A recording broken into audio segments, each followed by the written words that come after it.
Welcome back to Heritage Blades. A lot of people don't realize what all goes into knife making, the steps involved, how much work goes into it.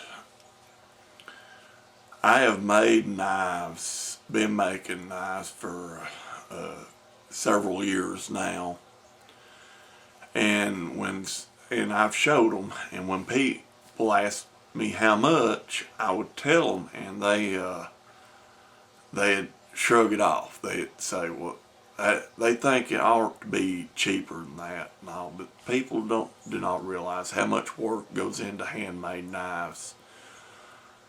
As far as the work, as far as a lot of the handwork and so on. Distractions, I get them all the time, and I hate them while I'm working. And I hate distractions because they get your mind off your work and all. And plus, at times when I get distracted, I come back and I want to get speed up a little bit because I've lost time on it, and I'm trying to hurry it along. And I forget steps.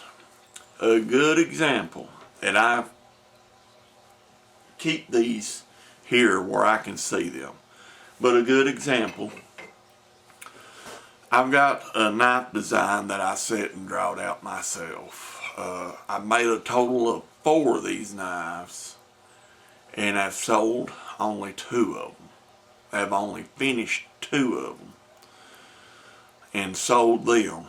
But basically, the 2 that's not finished, well, they're right here. Because I made a critical mistake. I got distracted. And I left out a step, which is very easily done. I forgot my heat treatment on these. My heat treatment and tempering. I got the handles on, them riveted in, ready for them to shape the handles, and then I realized I forgot the heat treatment. Well, instead of taking the handles back off like I should have done and just cutting out new scales, I thought, well, I can heat treat them with the handle still on. That don't work. I did not get it hot enough for the heat treating, and I like to heat treat. A lot of people don't heat treat the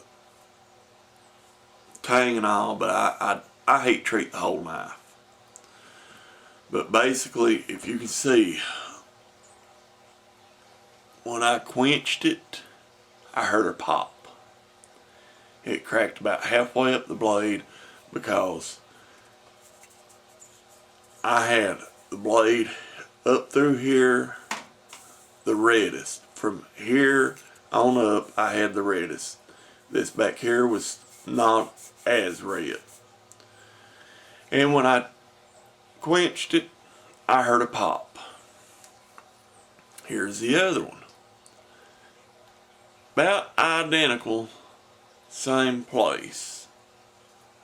You see the crack there in it. So, I keep these up here on my shelf as a reminder. When you get distracted, come back, just regroup, think of everything you've done, and then continue on. Don't try to speed things up, and I always do a good job. That's something I've always tried to do, is I've always tried to do a good job, do it to the best of my ability, and even go even farther than my ability. Learn something new. Every time I make a knife, I'm learning new steps. I learn something new. maybe a quicker way or maybe an easier way of doing things and so on. And that's the way with my forging. I've never had no classes. I've watched videos from YouTube on it, and I've always been the type I pick things up quickly and so on. So I've made several mistakes on the forge and so on. Another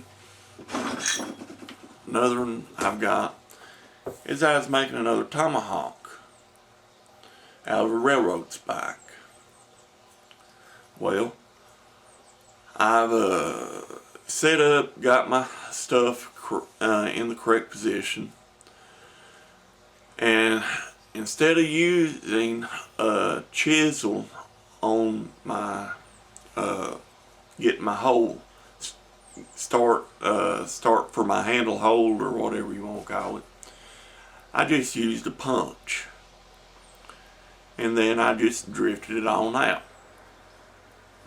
I should have used a chisel like I did on my first one, but I'd got me a drift and all. I didn't have a drift with my first one, but I'd got me a drift and so on. So I just used a punch to my hole.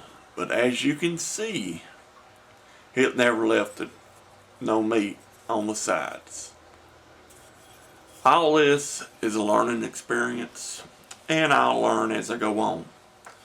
And I'll get better and better and better with each knife I do, with each project I do.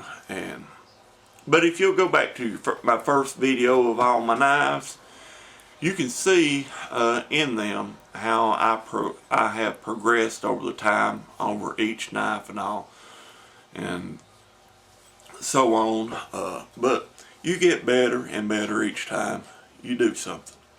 That's the way I think. But I just wanted to make this video on mistakes that I made. I do make mistakes. This is all still learning process with me. I built my first forge. It was a coal-fired forge. I'd always wanted to work with metal, work with my hands. I love working with my hands. I love making things. And I built my first coal-fired forge and started from there. Thank you for watching. Please subscribe and comment. Let me know what you think of my videos. And we'll see you on the next video. Thank you.